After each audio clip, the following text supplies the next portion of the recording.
It's that time of year when we start thinking about what presents to buy people. And perhaps we're also dropping hints about what we'd like people to buy for us. Maybe you're not so subtle and you just make an Amazon wish list and send it round so there's no surprises. I wonder if you've seen some of these amazing, expensive things that people buy. That is, if they have the money to pay for it. For example, there's this bar of soap made by a company called Core. Now, Core soap has been developed scientifically to make sure it leaves you far cleaner than other soaps. So how much do you think it costs? It's £92.50 a bar. Yikes, I'd never spend that much money on a bar of soap. And besides, if you get soap for someone as a present, you're basically telling them they stink, aren't you? So probably best to avoid that idea. Now, how about these jeans? These aren't just any jeans. These are Jomon's jeans. Never heard of them? Well, nor had I until someone showed me these. How much do you think they cost? They're £590. No way! And I bet if I wore them instead of my 20 quid jeans, no one would even notice the difference. Check out this toilet. It's not just any toilet, it's a Neorest toilet. It actually examines the contents of what you leave behind and will automatically email your doctor if it suspects there may be any changes to your health. Amazing! How much for this then? It's £4,400 for a fancy loo. As crazy as it is, this Christmas these expensive items will be purchased by those who can afford to buy them for the people they love.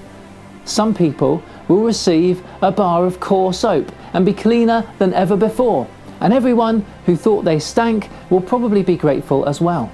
Others will pull on their Jomon's jeans and know that they're wearing the most expensive trousers in the room, and probably the most expensive trousers in their town too, even if no one else has noticed. And someone, somewhere, will probably even be lucky enough to unwrap a shiny, brand new Neorest loo. They'll enjoy trying it out between Christmas and New Year, and it'll be a load off their mind. I wonder how you feel about these presents. One reaction we might have is to say, "Oh, I can't stand rich people. How can they justify spending so much money on that stuff, especially when there's so many needy people in the world? How selfish, how wasteful." It's easy to judge them. After all, they're the rich ones and we're just average, aren't we? There's a brilliant little website called globalrichlist.com where you can find out exactly how rich you are compared to everyone else in the world. You type in the money that you live on, that you earn or that your parents earn if you still live with them, and it tells you how rich you really are. I typed in my earnings. I'm just a youth worker for a small charity, so I wasn't expecting to come out that high. But it told me I'm in the top 5% richest people in the world. Does your family own a car?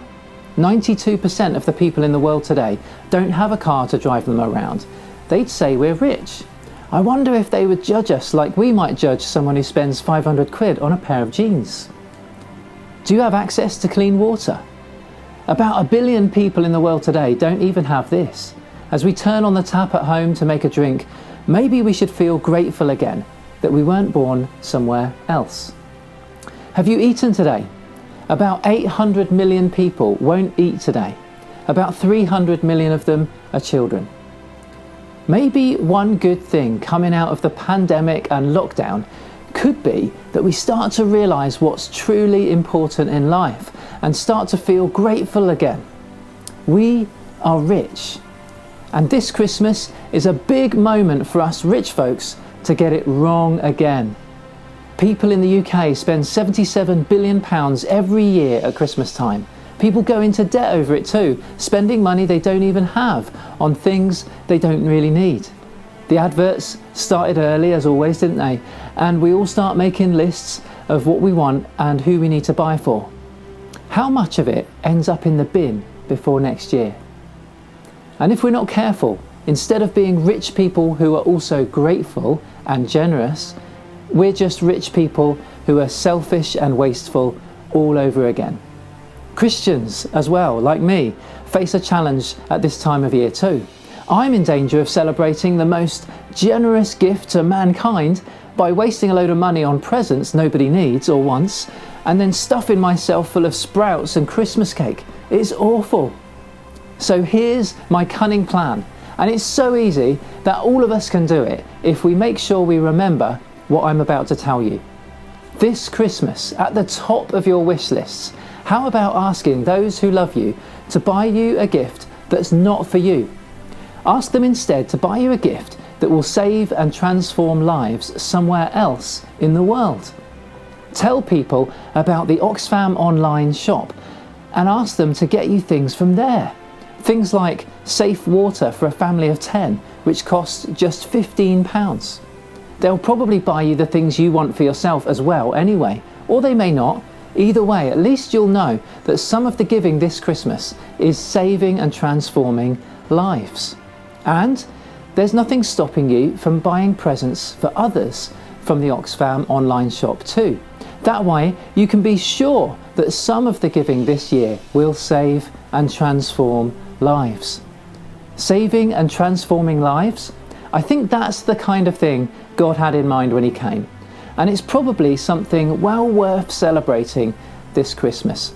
So I dare you, let's be rich people who are increasingly grateful and surprisingly generous.